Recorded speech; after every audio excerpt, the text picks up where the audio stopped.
वादग्रस्त पूल हा शुक्रवारी मध्यरात्रीपासून बंद असणार आहे आणि त्यामुळे शिवडी नावासेवा पुलाच्या विस्तारीकरणासाठी हा महत्त्वाचा निर्णय घेण्यात आलेला आहे। तर मध्य मुंबईत वाहतुकीत महत्त्वाचे फेरबदल सुद्धा यात करण्यात आलेले आहेत।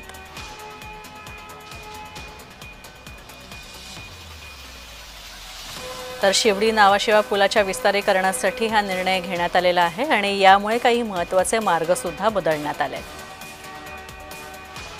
तर पाहुयात कोणत्या मार्गांमध्ये बदल करण्यात आलाय। कुठल्याही अधिकाराला गदा अडचण न लावता किंबहुना ते संरक्षित करूनच हे विकासाचं काम होतं आणि जे विकासाचं काम प्रस्तावित आहे तो पूल सुद्धा मुंबईकरांच्या दळणवळणाचा महत्त्वाचा भाग आहे। त्याची कनेक्टिव्हिटी, त्याची जोडणी ही सुद्धा मुंबईकरांच्या हिताची आहे। त्यामुळे नागरिकांच्या घराचं संरक्षण आणि विकासाची भूमिका दोन्ही घेऊन सरकार काम करेल। आम्ही विकास कामाचा मधी नाही, पण अगोदर आमचा विकास करा, नंतर तुम्ही सर्व करा, देशांचा विकास करा। आता आम्हाला किती त्रास होणार आहे बघा। इकडचे रहिवासी 19 बिल्डिंग आहे, तुम्ही लोक फक्त 2 बिल्डिंग मध्येच सांगताय। हे 2 बिल्डिंगानंतर इकडे 19 बिल्डिंग आहे साहेब। तुम्ही फक्त हाजी नुरानी आणि लक्ष्मी निवासचं नाव घेतलंय, बाकीची बिल्डिंग पण मध्येच होणार आहे, कारण तुम्ही लोक डंपिंग करणार, बिल्डिंग सर्व हलणार आहे। सर्व बिल्डिंग 125 वर्ष जुनी आहे। अगोदर आमची सोय करा, नंतर तुम्ही देशाचा विकास करा। आम्ही विकास कामाच्या पाठी नाहीच आहे, आम्ही पण विकास बरोबरच आहे, पण अगोदर रहिवासींचा विकास झाला पाहिजे। अगोदर हेच निर्णय आमचा आहे। पण 19 बिल्डिंग पैकी फक्त 2 इमारतींना या ठिकाणी म्हाडामध्ये रूम देण्यात येणार आहेत।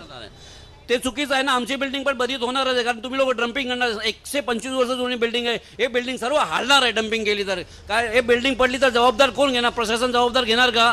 नंतर प्रशासनाने हात पुढे नाही गेला पाहिजे की आम्ही लोकांनी नाही सांगितलं होतं। आहे अगर बिल्डिंग पडली तर जबाबदार प्रशासनच राहील। सर, तुम्ही पण या ठिकाणचे रहिवासी आहेत, काय सांगाल? कारण की आता हा पूल पाडून नवीन पूल बांधण्यात येणार आहे। नवीन पूल बांधण्यात त्याच्याबद्दल आमची काही कंप्लेंट नाही, ते करायलाच पाहिजे, काळानुसार बदल व्हायलाच पाहिजे। परंतु आमच्या लोकांची सोय जर नाही झाली तर आम्ही काय करायचा याची प्रशासनाने सोय करावी, एवढीच आमची त्यांना रिक्वेस्ट आहे। पण या ठिकाणी 2 इमारतींना फक्त म्हाडामध्ये रूम देण्यात येईल। 2 इमारतींना बरोबर आहे, केव्हाही जेव्हा कामाला सुरुवात केली जाते त्यावेळेस ते पिलर्स उभे करणार, ज्याच्यासाठी त्यांना खोदकाम करावं लागेल आणि त्या खोदकामाचा त्रास आजूबाजूच्या बिल्डिंग आहेत यासुद्धा 100-150 वर्ष जुन्या बिल्डिंग आहेत, लाकडाच्या आहेत काय, तर त्या किती वेळ तग धरू शकतील त्या कामाच्या समोर। तर हा पूल बंद करण्यात आला आणि त्याच्यामुळे काही महत्त्वाच्या मार्गांमध्ये वाहतुकीचे बदल करण्यात आलेले आहेत। पाहूयात, यावर एक नजर टाकूयात ग्राफिक्सच्या माध्यमातून।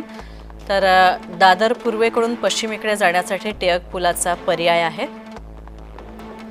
वरळी पूर्वेकडून प्रभादेवी लोअर परेलला जाण्यासाठी करी रोड पुलाचा पर्याय आहे।